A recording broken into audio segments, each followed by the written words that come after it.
Dr. Jazz.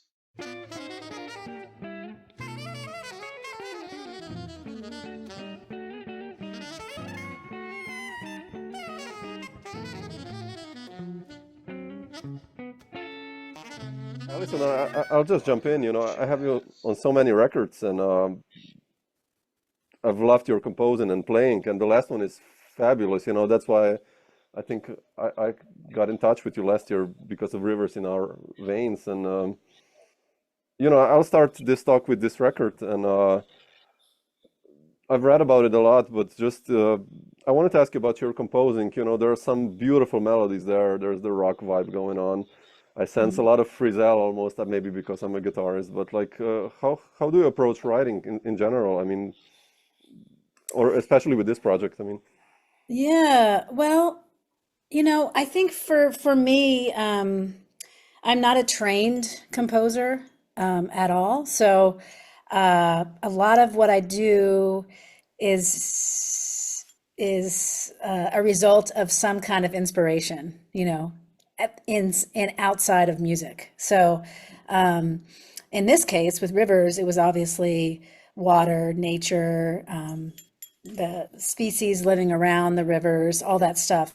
So in this case, I actually did a lot of research. I would visit the five different rivers that I focused on. I visited all of those many times actually, and did a bunch of mm, historical research around those areas.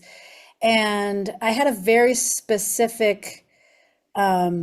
That took me a while to actually write this music, and I had a very specific goal to represent many different aspects of like basically American music, which is basically Black American music. So I wanted there to be a real feeling of migration in the mm, piece. And I still wanted it to sound like me, my composing, and my band, but yeah, I really wanted there to be elements of like Appalachia, like, and folk music and blues and things like that. But for me, a lot of it is doing this research, um, being on the rivers and listening to the nature around, recording the nature, and then mm, try and then conceptualizing how can I implement that into my compositional work. And sometimes it would just be as simple as like mimicking nature sounds, asking my band, okay, Jenny, the violinist, Jenny, play sound like a sound like a seagull, something like that. Or it could be more specific where I'm composing, you know, interlaying parts where it almost sounds like people are playing in different time signatures. yep, And that for me is kind of trying to emulate the different flow rates of a river. mm, So very interesting. specific stuff. And then, once you throw all that out the window, I'm constantly singing into my phone melodies. Um, I probably had like at least 60 different short voice memos when I was writing that music. And I would say, okay, this one is cool, but is that a bass line or a melody? Like, and then I would start to kind of put things together. It was pretty tedious, I have to say, but I think it was worth it because I'm just so happy with the result. And I'm normally never happy with the results of my records, Really? but How come? I'm just hard on myself, and I Oh, think okay. being an untrained composer, sometimes it's easy to second guess what you're doing. Luckily, I have people that, you know, I'm writing for specific musicians, which really Yeah, helps. that, Each one of them really has a style. So, and we all trust each other. The pianist on that record, Carmen Stoff, yeah, she's she fantastic. Yeah. She's fantastic. And she was so great. I'd call her up and I'd say, hey, can you come over? And I have this stuff I've written, but I'm not a good enough pianist to play it. Will you come over? And I'd get her a bagel and coffee, and she would just play through everything for me. Yeah, yeah, she's like from Boom Tick Boom, like all the rest of the guys are kind of, that's the core of the group, but she's like this X factor for me on this record, like adds so much. Yeah. difference, I think, in your compositions. Like beautiful to hear that. Yeah.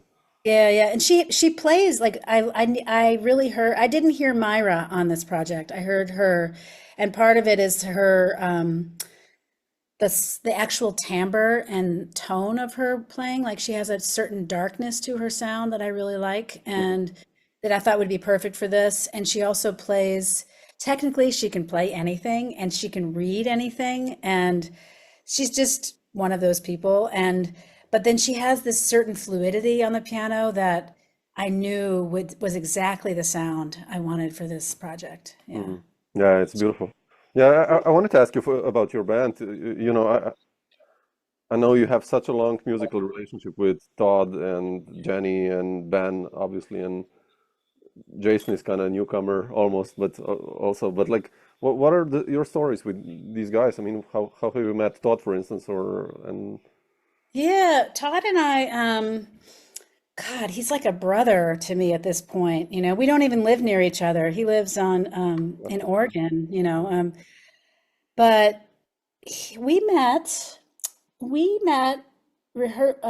playing with this saxophonist, Jessica Lurie. I don't know if oh, you've ever sure, heard of of course, her. yeah, yeah, sure. She's in the Tiptons. We were just playing a session with her. I mean, I don't even know how long ago. It was probably over 20 years ago. That was our first encounter. And then, of course, we played with, I played on one of his, on a couple of his Tiny Time Resistor records. resistors, yeah, yeah, yeah. And just kind of, we like ran in that same circle for a while. We played on a few singer-songwriter records, and then we toured with Ani DeFranco together.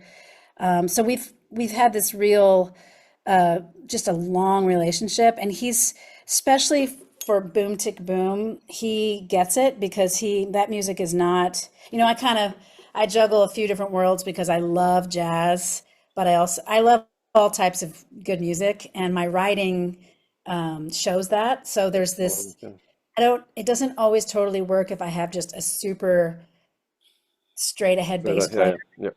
I need someone who's comes from a different place, and Todd is perfect for that. And he's so grounded. Sometimes I've never played in Slovenia, but like if you ever see Boom Tick Boom, I'm kind of the wild card, and he keeps me grounded. And me and Myra were like crazy, and That's then good, actually. Todd's very grounded.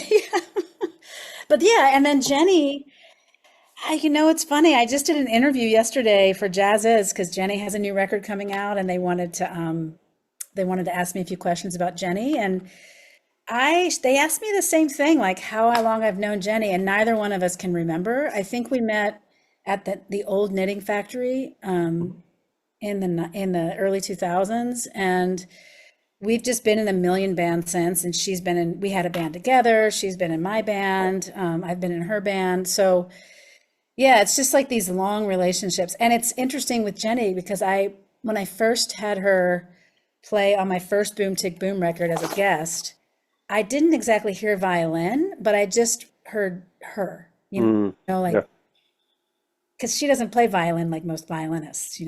She's coming from a more folk folky American, vibe, yeah, yeah, yeah, and her sound is not, it's raw, and it's funky, which is what I like. So, and then we're just very close, good friends, and it was like, oh, come on tour, and then next thing you know, like 15 years later, we're still playing together. So yeah.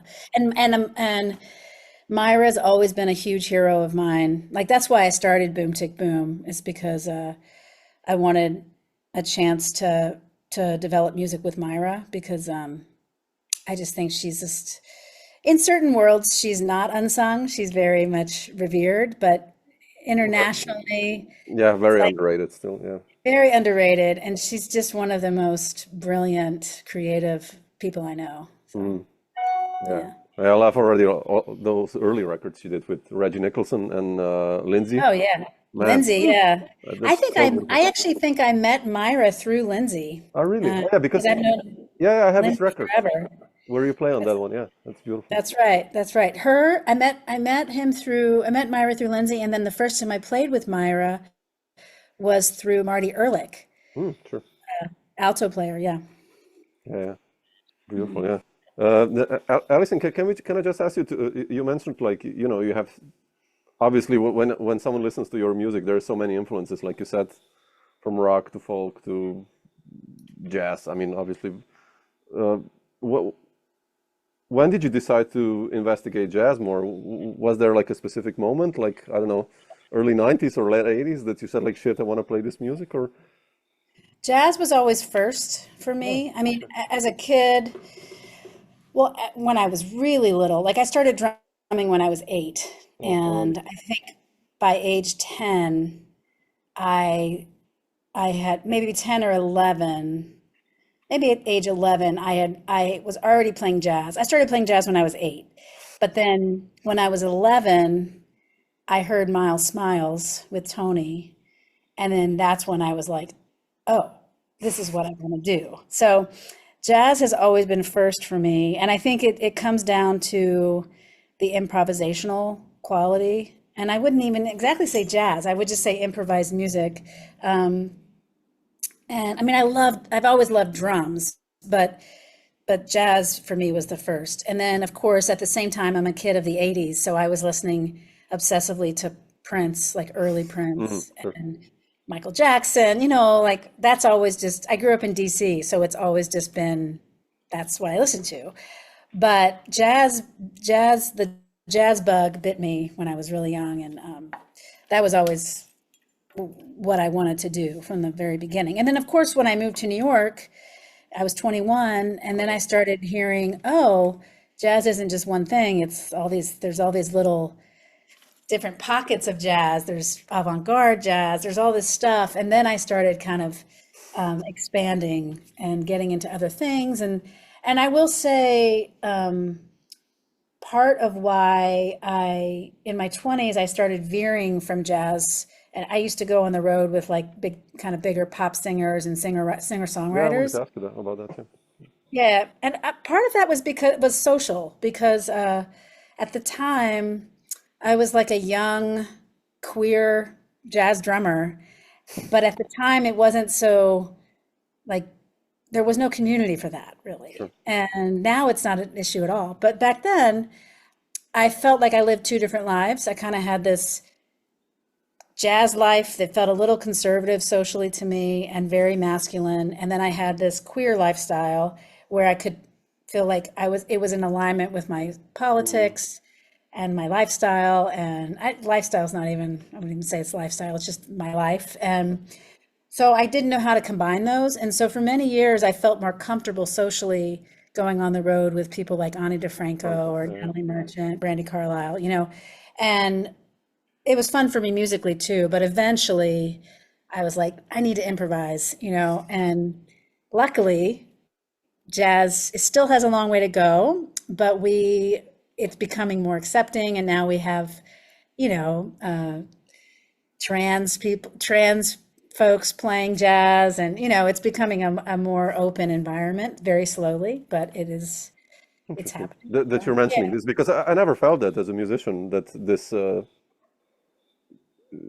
you know, I was always like, if someone is a good drummer, he's a good drummer or she or whatever. You know, it's like Yeah, yeah. it's Yeah, interesting that you. I think it was mostly Yeah, self-inflicted, yeah, like yeah. What you I felt. was afraid to be totally myself. And then once I realized that the only way for me to really access my creativity is to be myself, then I just did what I did, presented how I want to present, and if someone didn't want to hire me because of it, who cares, So, um, I think it was mostly my own in my head. Mm, But yeah, interesting. I mean, like, there are people in this business who don't get it still, a lot of the some of the older Oh yeah, musicians, yeah, sure. Yeah, but it's, yeah. it's okay. Yeah. And the thing in America now is, getting older musicians to rethink their concept of gender is very interesting because, in America, there's a lot of jazz in schools, like a lot of us teach as well in universities. And some of the older musicians, they just can't, they don't understand what a non-binary person is. Like they're like, I don't get it. And I'm refusing to say they. I will not do it. But now they have to get with it, you know. No, it's hard. I can imagine. I mean, yeah, yeah. We'll see what happens at your elections now, where that's. But I'm not even gonna Yeah, go there. So it's like, I might be moving to Slovenia. yeah.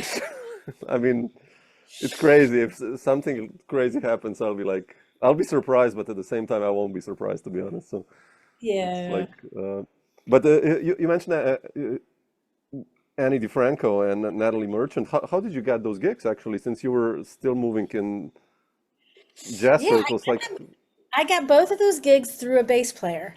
The Natalie Merchant was through Jesse Murphy. Have you ever heard of Jesse yeah, he Murphy? played with Scofield, right? Yeah. Yeah, yeah, sure. So he and I, back in the day, like I'm talking 90s or late 90s, we would play this weekly restaurant gig in Manhattan. Back in the day where there were lots of gigs like that, you know, and he was dating her at the time, and he had said he was she was looking for a drummer that could play brushes and be quieter. And I think she just assumed that means jazz drummers. So he recommended me, and I went up and auditioned at her house. And she, there were so many more drummers there that were more qualified for the gig than I was. But I think it came down to she told me later, she was like, yeah, of course you sounded great. But she said, you're the only one that looked me in the eyes when you shook my hand. And, Wow, and you're interesting. the only, Wow. you're the only one that didn't have a sweaty hand. So, and I was like, okay, and she felt comfortable with me, so that opened up the Natalie gig, and I still have a relationship with her. I'm on her last record, and I just don't Oh, okay. tour with her. But she's become a good friend, and with Ani, it was because of Todd Sickafoose. He was in her band already. She heard me play with him at the 55 bar in New Mm, York. She also heard me on a Dr. Lonnie Smith record yeah, yeah, that I love that. that she loved. So that's why I started playing with Ani. Yeah. Interesting. Yeah, I love Yeah. that. Yeah, that you also incorporate this type of music in your career and playing. I mean, that's great. It's a different style, yeah. But you mentioned moving to New York in mid 90s. How was that like for you? I think that was still the time, where so many people of the first generation were alive and playing gigs, and there were so many drummers or jazz Oh, musicians already back there. Like, how was it for you, like when you came to New York? I was like a kid in a candy store. It was amazing. I mean, I was just having brunch with the whole Artemis band, and we were talking about that time, and we were actually specifically talking about young drummers today and young musicians who didn't get a chance to hear those masters, and how Yeah. the concept of swing is changing. And but man, I lived on the Upper West Side. I would see Elvin coming out of his building all the time. I ran into Max Roach. Mm. I would be running in the morning around the park, and I would see Paul Motion running. Barry Altschul, who's an amazing free Oh drummer, he man, I lived in love my Barry. building. Yeah. It was insane. I would go here. And back then, the clubs like the Vanguard and Birdland, and they didn't charge students. They didn't charge young folks, young musicians, to get in. So I'd go to the Vanguard, and I'd hear Billy Higgins with the Cedar Walton Trio like 5 nights in a row Mm. for nothing. All I had to do was like buy a Coke. But I got to see Billy Higgins like countless times. I got to see Elvin. I got to see my hero. Well, they're all my heroes, but I got to see Tony Mm. many times. I didn't get to see Blakey. He had already passed by Yeah, the time I yeah. moved. I didn't get to see Ed Blackwell, who was one of my faves. Mm. But yeah, it was an incredible time. And even in the small clubs, like I used to go to this place, Cornelia Street, Sure. like Yeah. any given night. Yeah, any given night, you'd go see George Garzone, just killing it, or um, man, back in the day, that was when Leon Parker was playing a lot, and you go hear like that kind of like Sweet Basil was still around, and you could hear Kenny Barron all the time, and Yeah. Steve Wilson, and it's just, and Meldau, and I mean, it was just Victor. I used to see Victor Lewis all the time, Al Foster. These are like Billy Hart. Yeah. They were just playing. It was a really cool time. Mm. Has it changed a lot nowadays if you compare I it? I think it has. I mean, we went through 9/11. Yeah, We okay. went Yeah, that's through we went through COVID. We went through Hurricane Sandy, which was a horror, really put the city out for a while in the 2014, I think. Um, and also my life has changed. Like I have two kids and I'm touring and I teach at two universities. yeah, So you're the I compositional. Yeah, yeah. I don't go out as much as I used to. But I do think the atmosphere has shifted, and I do think that there aren't as many little gigs as there used to be in New York, where young players can really cut their teeth. So that's shifted. It's more centered around universities now, which is a little bit of a funny, odd thing, I find. Where Yeah, everyone there's teaches him. Yeah. pockets of young players, and it's like, what school do you go to? What school do you go to? And I don't know. I just moved to New York. I didn't go to school for jazz. I went to New York City for jazz. Yeah. It's a little bit of a different concept. I Yeah. don't know what it's like in Slovenia, but Oh, nice. I didn't study jazz as well. I studied literature, so it's, for me, it's yeah. the same. Yeah, who were the first connections you made in New York then? Like, because I know I have you on records with Marty and like I mentioned Lindsay Horner and all these guys. So Yeah. who were the first gigs you got actually, and how did that happen? I had, do you know a pianist, Rachel Z? Oh, sure. Yeah. Yeah. So she called me before I moved to New York to do some trio dates with her, and that Really? opened up some windows for me. And then I started playing in this wedding band. It was called the Kit McClure Big Band, and it was an all-woman big band, and it was basically like every woman jazz musician would Back do then. those gigs to make some money. And I met so many great players through that. Um, and Virginia Mayhew, who's a Mm, tenor player, she hired me when I was very young, and that's when I met Kenny Barron. I met so many people through her. I met Lindsay through her, mm. and then I don't know. I just feel like maybe those two, and Ingrid Jensen, who I'm in a band. I just was having breakfast with her. She's one of my oldest friends, and she would hook me up with things too. Mm. Now that I think about it, it was a lot of women actually, and then Lindsay and Marty kind of got me more into that avant-garde world, Yeah, which was, yeah, I love that. Yeah. yeah, Stephen Bernstein. Do you know Stephen Oh, Bernstein? sure, of course. Yeah. Yeah, he's a Yeah. good friend. Um, and that's through Stephen I met, through Stephen and Eric Lawrence, I met Levon Helm, who's a huge, as far as like non-jazz, he's a huge influence for me from the Mm. band. Yeah, Yeah, yeah, yeah. Interesting. Wow. yeah. When does the band leading aspect come to life with you in New York? I mean, I know 5 a.m. Stroll, the band is killing. You mentioned Steve Wilson before, and there's Ray Drummond. I mean, how did that How do record you know happen? that band? How do you know that record? Nobody knows that record. I have it on MP3 actually, like an external drive. I don't know how. Really? Yeah, I don't know how it ended there, but I don't even know if I have that record.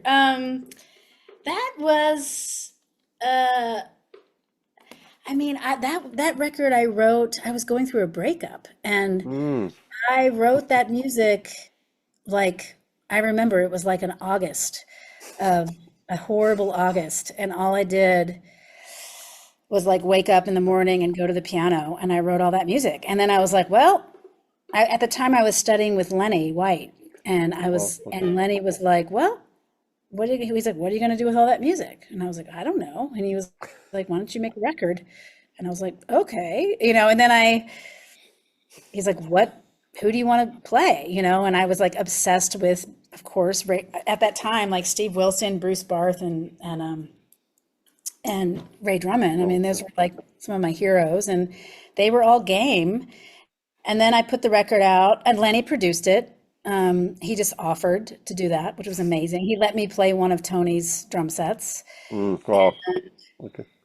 It was just like, I was just like clueless. I was like 26 and clueless at all of these wonderful gifts that were being presented to me. And we made the record. And then Lenny was like, what are you going to do now? And I was like, well, I guess I'll try to book some gigs. And then I booked some gigs, and Ray Drummond agreed to do these gigs, Wow. and he drove himself in his like station wagon, and I borrowed my teacher's old Continental big car, and me and Bruce and Steve like drove around, and we did these shows, and that's kind of, I think by the end of that little period, I was like, oh, I kind of like band leading, and let me keep doing this, and it turned into, I guess, a lot of different band leading projects, Yeah, it's interesting. I didn't plan on it because I was already working as a side musician all the Yeah, time. I decided to make my life harder and become a band leader. Was it like easy for you, or like in the beginning, having those? Hard. Uh, The first time I played, well, first of all, writing music yeah. and then being a drummer and trying to figure out what I'm supposed to do with my music. As the drummer, I had no clue. I'd write these songs and I'd be like, well, what do I do? Like, for some reason, it wasn't as intuitive to me as when I was a side musician. So that was difficult. And then just letting go and letting the musicians just play and not controlling, Yeah. like not being tied to what I wrote and letting it grow from there and get better was really difficult for me, even though I knew that as a side musician. It was kind of a weird thing. And then, financially, it can be difficult. I was losing money a lot. What else? Yeah, I remember the first time I played a festival with that band, Ray and Steve and Bruce, I was literally shaking. And I had to call at the time I was studying with Michael Carvin. Oh, wow. And he was one of my main teachers. And I called him and I was like, I'm freaking out. What do I do? And he was like, he basically taught me a meditation exercise, and I did that before the show, and it helped like so much. But I couldn't, I used to get this thing where my left foot would start to shake, and then I couldn't play the hi-hat. Like I'd Oh, have shit. to Wow. take my foot off the hi-hat. I was young. I was like Of course, 24 yeah. or 24, and but he helped me with some like breathing exercises before. Oh, yeah. It's not easy. I mean, yeah, all this band leading stuff. Yeah. Yeah, but it can be really satisfying. Yeah. No, once you get the hang of it, but yeah, yeah, yeah, yeah. I Interesting. like I like this band Artemis. And one of Yeah. the things I like about it is that we're all band leaders and we are all really good friends. It's like we've been together all week and all last week we were at Birdland, and like we still wanted to have breakfast together. But like we really all respect each other's individual musicianship. Yeah. So it's like a true collective. Everybody writes for the band. Nobody's trying to tell the other person how to play. It's a nice, that doesn't always work, like put together bands. Yeah. How did you end in this one, by the way, in Artemis? Like, how did it come together? I mean, like, what's the Oh, story? well, originally, Rini, the pianist, Yeah. was called by a French promoter, I think in 2015 or something, and was asked to put together an all-star women's band for Oh, okay. International Women's Day in Europe. And so that was the first year. I was not part of that. So that year, I think Terry Lynn did it. And then the next year, I guess it was a success. And so this promoter booked like a month-long tour in Europe Wow. around all of those big, the festivals in the summer. And that's when she called me to do it. And at the time, my son had just been born. And so thankfully, Rini was cool about it because I said, I can do maybe 3 weeks of it, maybe 2.5 weeks, but I can't leave my family Sure. for 5 weeks. There's just no way. And so she called in another drummer to do the first week, I think. And then I came in, and my first show was, I'll never forget it. My first show was like North Sea, Ooh. Notre rehearsal, no sound check, and like, there we go. And then like I was playing and I look over and there's like Chick Corea sticking his head out of the curtains and like everybody was there and I was just totally never played the music before, but it was super fun and there was a great chemistry. So then after that, we basically decided to change the name of the band, make it a band, and we signed with Blue Note and and it's had some changes over the years, but it's now for the last, I think, 2 years,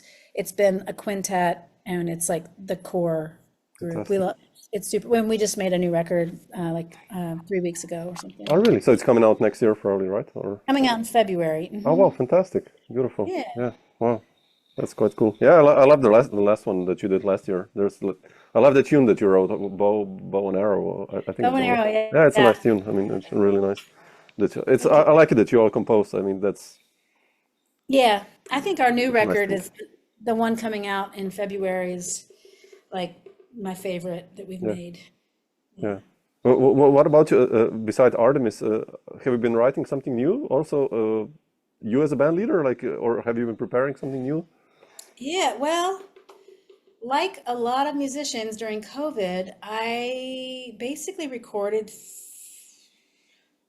3 or 4 albums during Oh yeah, COVID. you're there as well. Okay, I'm I there don't as know well. if you've I don't know if you've heard this latest release that I did with Myra called Lux Quartet. Have you heard this? No, I have to. Oh shit, I'll write it down. Yeah, look that up. It didn't Hmm. make there wasn't like a huge press splash because we weren't able to Okay. really tour it when it came out. But that was like Oh, I think it came out in August. Um, and that's a collective with me and Myra and Scott Colley and Dana oh wow. Stevens. Woo, wow, beautiful. Yeah, I think you'd like it. Yeah. It's called Lux Quartet. We're coming to Europe in March. And so that's my latest thing out. And then I have a big band record coming out in the Wow, winter. that's Yeah. fantastic.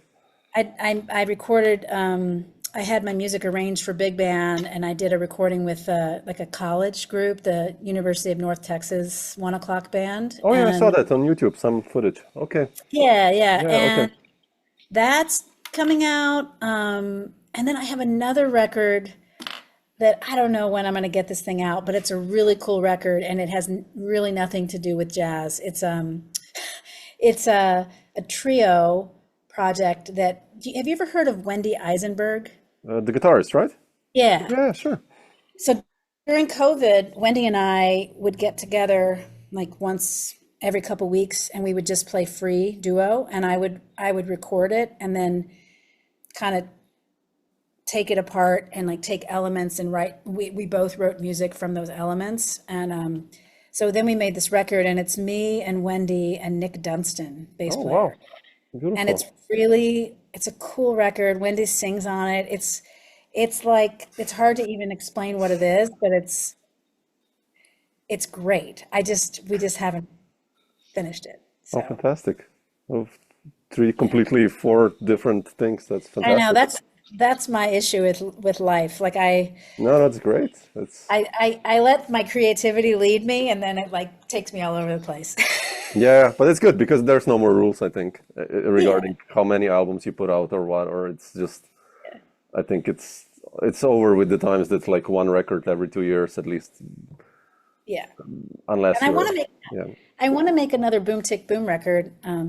So the band is still alive, kind of, or The band is still alive. okay.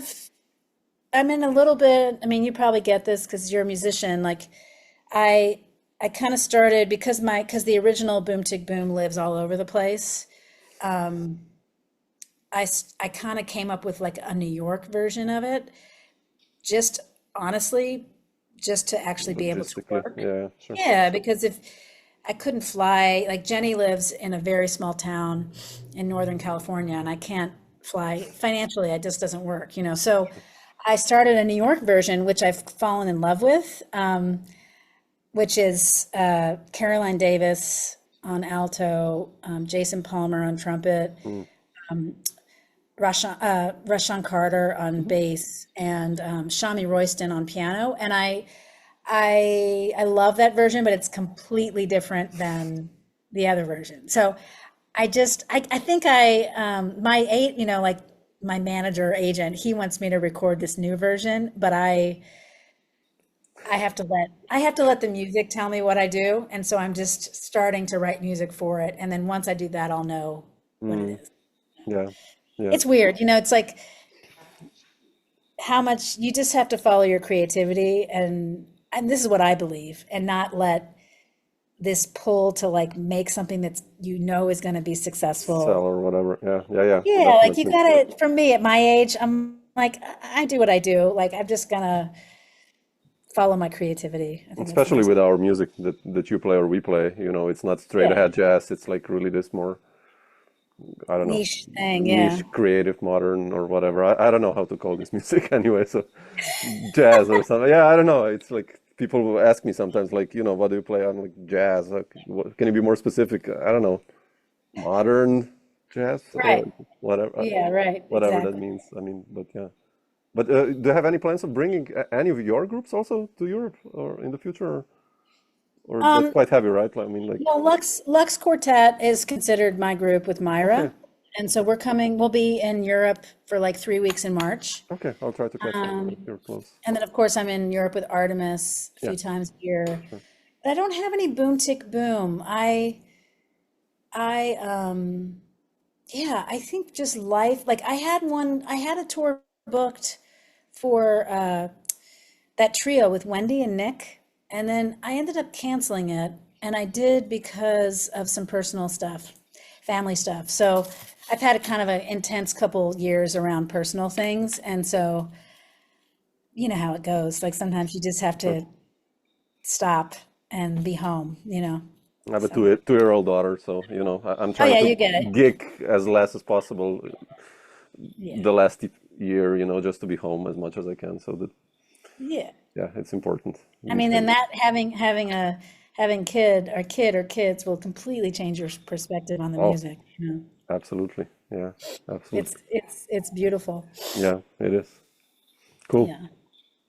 Allison, I'll leave you a nice, what is today? Sunday in St. Louis. So, but thanks for sharing some of these thoughts. Really nice Yeah, I'm that we glad we hooked could up. So, work it out. yeah. Sorry it took forever. Oh, I was persistent, and now in the end you were too. So that's good. So, Oh, let me show you what that Lux record looks like, oh, so you please, know. yeah, yeah. Hold on one second. Let me get it.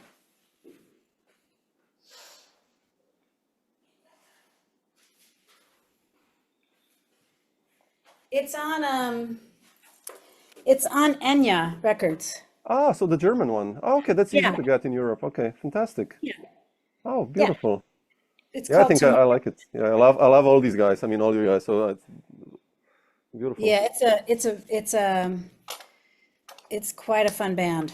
I'm looking forward to hear you with Scott also. I mean, I love Scott's playing. So God, he's amazing. He's a beast. yeah, he's yeah, beautiful. Like every time I play with him, I'm like, okay, I'm just gonna jump on the Scott train because he's just everything. The way he feels the pulse, his sound, it's so big and it's so like he's just alpha. And I'm just like, Mm. okay, let's go.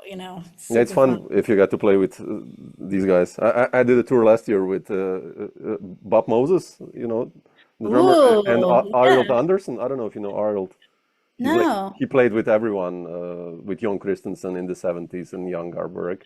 Oh, And it was my cool. band, but we were playing tunes, and those guys were playing a duo, and I was like, my eyes closed, like shit. I should probably slowly, you know, join. But it was so much fun just to listen to them. But then I got Yeah, used to it, just like playing with these guys. Yeah, yeah. but That's it's a amazing. privilege, yeah, to do Yeah. that with these guys. So, Wow, Bob Moses. Woo. yeah, I'll send you a Very, link to the record with it. It's a nice record. So yeah, very cool. yeah, but yeah, super.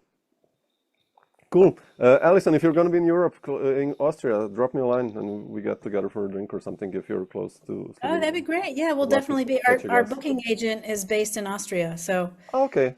Okay, yeah. fantastic. So then I hope I catch you in Graz or something like that. So Yeah, cool. that'd be nice. Cool. Great.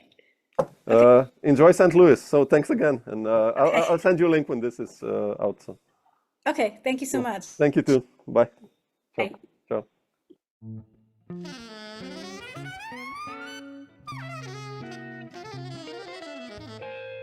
Dr. Jazz.